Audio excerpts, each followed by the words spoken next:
शिवसेनेचे आमदार संजय गायकवाड निवडणूक आयोगावर नाराज।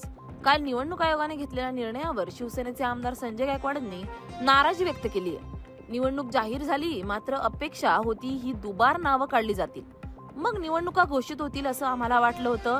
तुम्हाला काय करायचं ते करा, फक्त त्याला एकाच ठिकाणी मतदान करता आलं पाहिजे, त्याला 2 किंवा 3 ठिकाणी मतदान करता आलं नाही पाहिजे, असा बंदोबस्त निवडणूक आयोगाने केला पाहिजे, असंही संजय गायकवाड म्हणाले। पाहूयात संजय गायकवाड नेमकं काय म्हणतायत। मतदार यादीच्या संदर्भात आरोप केल्यानंतर किंवा विरोधी पक्षातल्या लोकांनी सुद्धा आरोप केल्यानंतर अद्यापही नावं कमी केल्याने मात्र आता निवडणुका लागल्या।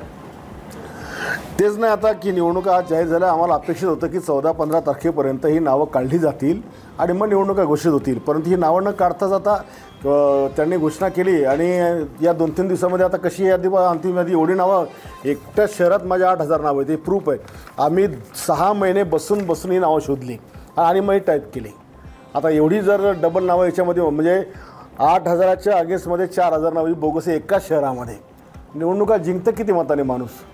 एकदा आमची सीट फक्त 80 मतांनी पडलेली नगराध्यक्षाची, मागच्या वर्षी हजारांनी पडलेली आहे।